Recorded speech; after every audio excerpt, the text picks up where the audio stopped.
दोस्तों यूपीएससी ने civil services 2026 के पेपर के साथ एस्पिरेंट्स को एक इनडायरेक्ट नोटिस या यूं कहें एक वार्निंग या इनविजिबल नोटिस दे दिया है। दोस्तों आज मैं शायद बहुत बड़ी बात बोलने वाला हूं, लेकिन ऑनेस्टली यूपीएससी 2026 प्रीलिम्स के पेपर को देखने के बाद भाई मुझे पहली बार सीरियसली लग रहा है कि आने वाले 2 से 3 साल में हिंदी मीडियम का जो रिजल्ट है वो ऑलमोस्ट नेग्लिजिबल होने वाला है। हाँ, सुनने में हार्श लगता है, लेकिन उससे पहले अगर आपको लगता है कि यूपीएससी 2026 का पेपर आउट ऑफ बॉक्स था और री एग्जाम होना चाहिए, तो सबसे पहले आप कमेंट्स बॉक्स में री एग्जाम लिखें और लाइक जरूर करें, क्योंकि एस्पिरेंट्स की आवाज कमेंट बॉक्स में पता चलनी चाहिए। साथ ही इसे शेयर करें इस वीडियो को जितना हो सके। अब जरा शांत दिमाग से सोचो, इस साल पेपर में क्या था? पॉलिटी में इंटरप्रिटेशन, हिस्ट्री में इंटरप्रिटेशन, एनवायरमेंट में इंटरप्रिटेशन, करंट अफेयर्स में इंटरप्रिटेशन, हर जगह क्लोज ऑप्शंस, हर जगह वर्डिंग गेम, हर जगह अनसर्टेनिटी। और दोस्तों यही सबसे बड़ा डेंजर शुरू होता है, क्योंकि जब पेपर फैक्चुअल होता है ना, तब एस्पिरेंट समहाउ नॉलेज से लड़ लेता है, लेकिन जब पूरा पेपर इंटरप्रिटेशन बेस्ड हो जाए तब लैंग्वेज इटसेल्फ क्या है, सबसे बड़ा वेपन बन जाती है भाई। इसमें कोई दो राय नहीं। और ऑनेस्टली यही हिंदी मीडियम सबसे ज्यादा टूटने वाला है। क्यों? क्योंकि यूपीएससी का ओरिजिनल पेपर क्या है, इंग्लिश में बनता है, फिर उसका हिंदी ट्रांसलेशन होता है, और ग्राउंड रियलिटी क्या है ये हर सीरियस एस्पिरेंट जानता है। ट्रांसलेशन की हिंदी कई बार इतनी टूटी फूटी होती है कि क्वेश्चन समझने में ही आधा घंटा लग जाता है, कॉन्फिडेंस वहीं खत्म हो जाता है भाई। अब इमेजिन करो दोस्तों, पहले डायरेक्ट फैक्चुअल क्वेश्चंस आते थे, है ना, तो एस्पिरेंट कीवर्ड पकड़ के क्या है समहाउ आंसर निकाल लेता था। लेकिन अब वर्डिंग ही गेम बन चुकी है, अब एग्जैक्ट मीनिंग पकड़ना पड़ रहा है। अब दो ऑप्शंस ऑलमोस्ट क्या है, सेम फील हो रहे हैं। अब एलिमिनेशन क्या है, इटसेल्फ रिस्की हो चुका है। और ऑनेस्टली अगर इंग्लिश मीडियम एस्पिरेंट तक बाहर आकर बोल रहे हैं भाई कॉन्फिडेंस नहीं बन पा रहा था, तो सोचो हिंदी मीडियम एस्पिरेंट्स के लिए सिचुएशन कितनी डेंजरस रही होगी। क्योंकि वहां स्ट्रगल सिर्फ नॉलेज की नहीं है, वहां स्ट्रगल पहले क्वेश्चन समझने की है। और दोस्तों यही रीजन है कि इस बार बहुत सारे हिंदी मीडियम एस्पिरेंट बाहर आकर लिटरली बोल रहे थे भाई क्वेश्चन पढ़ने में ही दिमाग घूम गया, हिंदी वर्डिंग और कंफ्यूजिंग थी, क्वेश्चन क्या पूछ रहा है वही क्लियर नहीं था। अब यही सबसे बड़ा सवाल आता है, अगर यूपीएससी को जजमेंट पावर ही चेक करनी है तो सिलेबस में साफ साफ डाल दो ना, logical reasoning, decision making, analytical judgement clear कर दो ना, कि अब एग्जाम यहां पर नॉलेज बेस्ड कम है, जजमेंट बेस्ड ज्यादा हो गया है। लेकिन प्रॉब्लम क्या है? प्रॉब्लम यह है कि हिस्ट्री के क्वेश्चन में जजमेंट पावर चेक करनी हो रही है ना, एनवायरमेंट में यहां इंटरप्रिटेशन आप चेक कर रहे हो, पॉलिटी में इंटरप्रिटेशन चेक कर रहे हो, करंट अफेयर में यहां अनसर्टेनिटी चेक कर रहे हो। तो फिर भाई ऑनेस्टली क्या आप सब्जेक्ट का जो कोर नेचर है वो खत्म नहीं हो रहा है, यहां खत्म नहीं कर रहे हो आप? क्योंकि भाई हिस्ट्री का मतलब फैक्ट्स प्लस कॉन्टेक्स्ट होता है, पॉलिटी का मतलब कॉन्स्टिट्यूशनल अंडरस्टैंडिंग होता है, एनवायरमेंट का मतलब कॉन्सेप्चुअल क्लियरिटी होता है। लेकिन अगर हर जगह वही साइकोलॉजिकल अनसर्टेनिटी डाल दी जाए तो फिर धीरे धीरे नॉलेज का रोल कम होने लगता है। और दोस्तों यहीं पर एक और डेंजरस चीज क्वाइटली हो चुकी है, जिसे अभी बहुत कम लोग यहां नोटिस कर रहे हैं या नोटिस कर ही नहीं पा रहे हैं।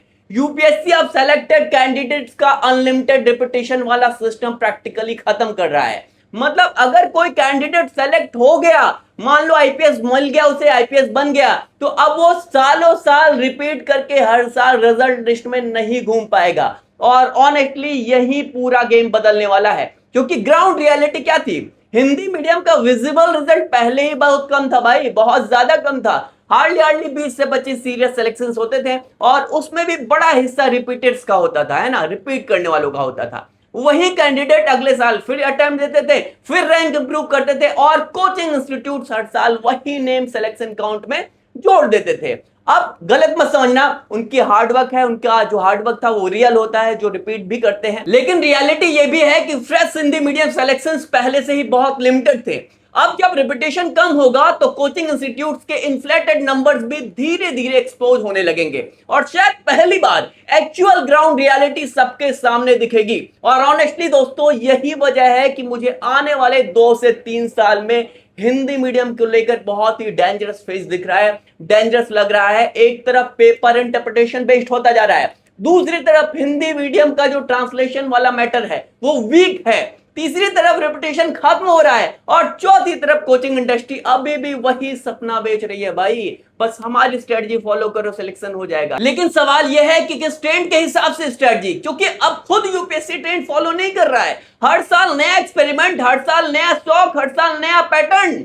और ऑनेस्टली यही चीज एक एस्पिरेंट के लिए सबसे ज्यादा डेंजरस है, क्योंकि वो एडमिशन लेते समय सोचता है 2 साल हार्डवर्क करेंगे तो सिस्टम प्रेडिक्टेबल होगा। लेकिन अब रियलिटी क्या बनती जा रही है, यूपीएससी खुद अनप्रेडिक्टेबिलिटी को पैटर्न बना रहा है। बिल्कुल। और दोस्तों सबसे पेनफुल चीज पता है क्या है, जब एक हिंदी मीडियम एस्पिरेंट खुद को कम यहां कैपेबल समझने लगता है, जबकि कई बार प्रॉब्लम उसके हार्डवर्क में नहीं होती, पूरे एग्जाम स्ट्रक्चर की लैंग्वेज फेयरनेस होती है यहाँ प्रॉब्लम। क्योंकि इमेजिन करो एग्जाम हॉल में ऑलरेडी प्रेशर होता है, time pressure, negative marking, close options और ऊपर से कंफ्यूजिंग ट्रांसलेशन, और फिर बोल दिया जाता है बेस्ट यहाँ पर जजमेंट चूज करो, है ना।